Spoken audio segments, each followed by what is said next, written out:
I'm Bill Hand with today's coronavirus update report for the New Bern Sun Journal on April 16, 2020.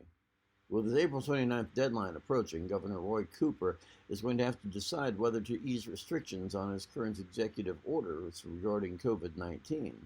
According to Gary Robertson of the Associated Press, he is promising that when the time comes, restrictions will be slowly phased out rather than simply brought to an end. And before anything can happen, Cooper said, the state will need more COVID-19 testing, extensive efforts to track down people in contact with the sick, and slowed hospital rates. He suggested that any new normal could include partially full restaurants and concerts and sporting events without audiences in the name of social distancing and safety.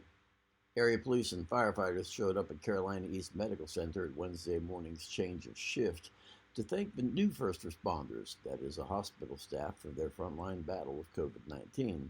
Fire trucks displayed American flags while law enforcement vehicles set with lights flashing as firemen and law enforcement officers from across the county lined up to applaud the workers as they arrived for their shift, and also for those workers who were leaving the night shift to go home. They are the front lines, New Bern Fire Chief Bobby Boyd said. Typically it's us and the hurricanes and things, but this time it's them, and we just wanted to thank them. The city's business went on as usual, but in a new normal way on the April 14th meeting of the Board of Aldermen. In order to practice social distancing, the meeting was held via the teleconferencing social application Zoom. A number of regular business items were discussed, several being tabled for future meetings. Mayor Dana Outlaw opened the meeting with a prayer for those most directly affected by COVID-19. Our prayers tonight, he said, are that the crises will bring mankind closer together, and we pray for those affected by this virus, and we pray for their families, and we especially pray for our medical professionals as they put their lives in jeopardy. Working from home isn't always as simple or as easy as it sounds. Just ask Ashley Irizarry, a financial advisor for Signature Wealth Strategies. Her husband, Orion, is considered essential at his job, so he is away for each day, leaving Ashley to balance her career at the same time she is overseeing her two school-aged children and an almost 4-year-old son. Her biggest challenge of the day, she says, is that 4-year-old who is all boy, as she puts it. While the other children deal with online classes, Ashley keeps them on course and tries to get her work done and keeps her youngest son out of his siblings' hair. I get interrupted quite a bit, she told the Sun journalist Charlie Hall, but she said her clients have reacted with a lot of understanding.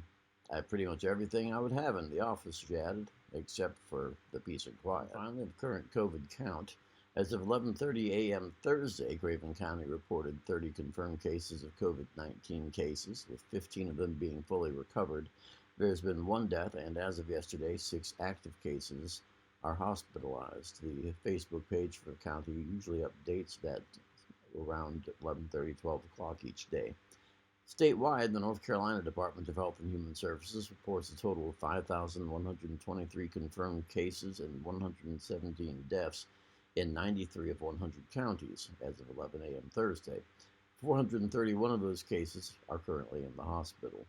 The local county tally: Carteret 22 and 1 death, Jones 8 and 1 death, Lenore 14, and Onslow 29 and 1 death. The NCDHHS COVID-19 site does not report on the number of recovered cases. I'm Bill Hand, and this has been your New Bern Sun Journal COVID report for April 16th, 2020. Have a good day and be safe.